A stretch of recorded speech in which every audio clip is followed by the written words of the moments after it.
If you're currently drawing Social Security, whether that's 5 years, 15 years, or 50 years of checks, here's the number that should stop you mid-scroll: 76. That's how many monthly payments are left before an automatic 22% reduction hits every recipient's check, according to this year's Social Security Trustees Report. Not a prediction from a talk show, not a guess from a pundit, the government's own official projection. And before you assume this is some far-off problem for a future generation, understand that it applies the same way to a check that started last month and a check that's been arriving since the Reagan administration. So today I'm laying out exactly what's sitting in Congress right now that could stop that cut, what it would actually change about your monthly deposit, and where the whole thing currently stands. No spin, no sales pitch, just the mechanics. Here's the honest part first. This isn't a new problem, and it isn't a new bill. A version of this legislation, generally known as the Social Security 2100 Act, has been introduced roughly every 2 years since 2014 by the same sponsor, a U.S. representative from Connecticut, and it has never once made it to a floor vote. Every time it resurfaces, it's tweaked slightly, reintroduced, and then it sits. That's not really a mystery about the system. It's a mirror. Bills like this stall because the people they'd help don't call, don't email, don't show up in a representative's inbox demanding accountability. So before you keep watching, know that information alone won't move this. Contact does. Now let's get into what the bill actually contains, because the details matter more than the politics. The most recent version was introduced on January 29th, 2026, and it's currently sitting in committee with no scheduled vote, which means the timing around this year's midterm elections is not incidental. The last time a similar version was co-sponsored, 189 House Democrats signed on. The number of Republican co-sponsors on that same bill, 0. That's not commentary. That's the public voting record, and it matters because it tells you exactly who to call if you want to know where your own representative stands. Here's why this bill exists at all. The Social Security Trust Fund is running down, not running dry overnight, but running down steadily. Last year alone, the fund paid out roughly $200 billion more than it took in, and this year is on pace for a similar shortfall. Once that reserve hits 0, which trustees currently estimate lines up with those 76 remaining checks, the program can only pay out what comes in from current payroll taxes that same year. That's the 22% math. There are only 2 ways to close that gap: raise revenue or cut benefits. This bill chooses the first path, and it does it in a specific targetable way rather than a blanket tax hike. Right now, Social Security payroll tax applies to every dollar you earn, but only up to $184.05 or 1 hour loose. Earn $1 more than that in a year, and no additional Social Security tax comes out of it. This proposal removes that ceiling entirely for income earned after 2026 permanently, meaning higher earners would keep paying in on 100% of their wages instead of stopping partway through the year. And this is where it gets more interesting for people who aren't collecting a paycheck at all. Many very high earners generate their income from capital gains and investment returns rather than W-2 wages, which is exactly why this money has historically avoided payroll tax altogether. Under this proposal, investment income above $400,000 a year would, for the first time, become subject to that same Social Security tax. Again, permanently with no expiration date. Compare that to some of the individual tax provisions passed in a recent federal tax and spending law, the temporary breaks on tips and overtime pay that sunset in just a few years, while reductions benefiting the highest earners were written in as permanent. This proposal flips that same permanence in the other direction. So what does any of this actually mean for someone who isn't earning $184,500 or pulling in $400,000 in investment income?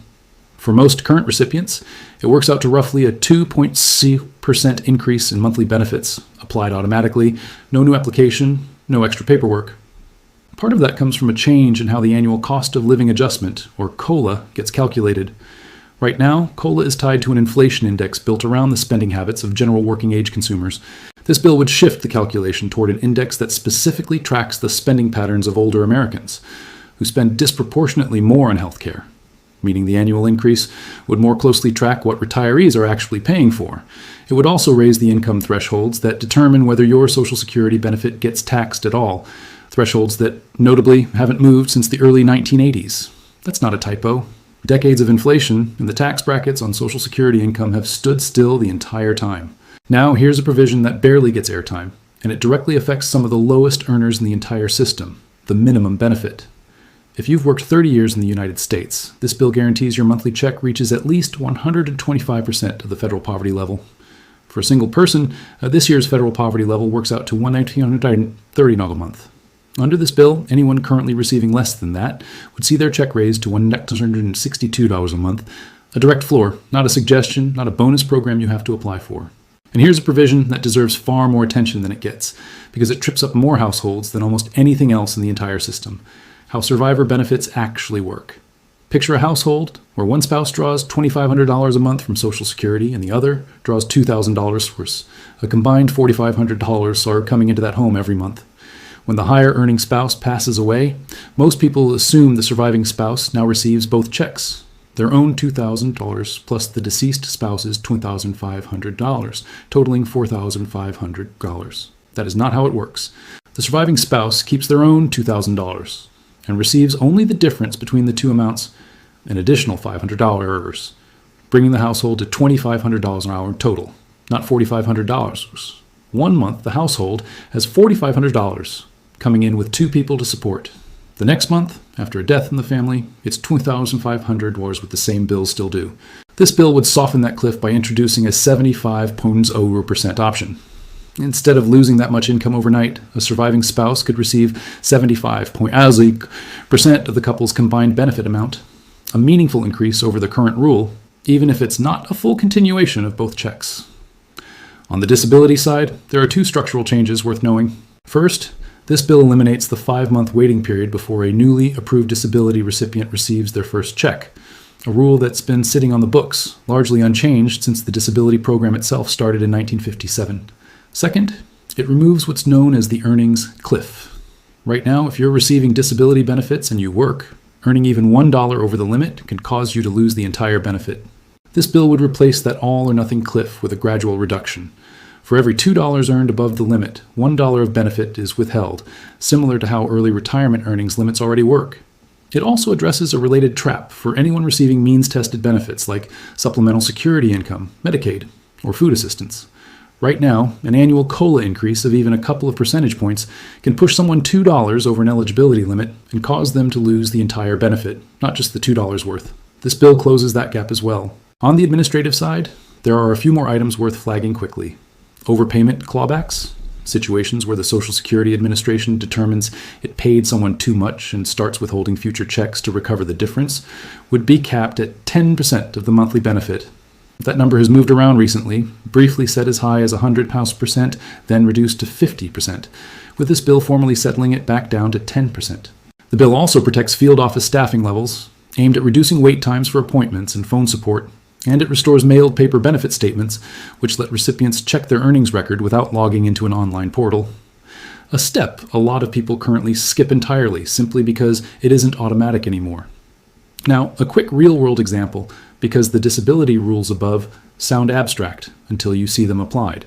Picture someone in their early 60s who filed for disability benefits earlier this year after more than 30 years as a warehouse forklift operator, forced out by a neck fusion, but still working out of financial necessity while the claim is pending.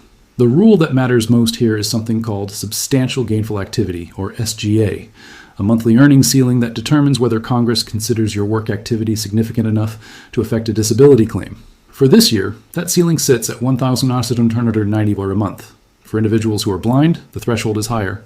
Stay under that number, and it's worth leaving yourself a buffer of $100 or so rather than approaching it exactly. And continuing to work generally doesn't jeopardize the claim. There's also a specific protection called an unsuccessful work attempt, or UWA. If someone genuinely tries to sustain a job, briefly exceeds the earnings limit, and then has to stop because the attempt didn't hold up physically, that period can be documented as an unsuccessful attempt, rather than treated as proof they're capable of full-time work. The practical advice in a situation like this: stay in contact with your state's Disability Determination Services office, keep them updated on new medical records and any address changes, and if you're 62 or older, know that you can file for reduced early retirement benefits on your own record while a disability claim is still pending, accepting a roughly 30% reduction for filing early, without it canceling the disability claim itself. If disability is later approved, the benefit adjusts upward, and the early filing reduction shrinks based on the actual onset date. None of this is currently law. This is a bill sitting in a committee room, not a program you can apply for, and it stays that way unless enough pressure builds before a vote is even scheduled. So here's the only real action step. Contact your senators and your House representative directly and ask them one plain question. Do they support this legislation, yes or no? If the answer is some version of "we have other ideas," like eliminating fraud and waste, a fair follow-up is simple. Ask what specific proposal they've actually introduced to close a shortfall approaching in 76 checks. None of the resources referenced here cost anything, and if this affects someone in your life, a parent, a spouse, a sibling approaching retirement, passing along the specific numbers is worth more than passing along a headline.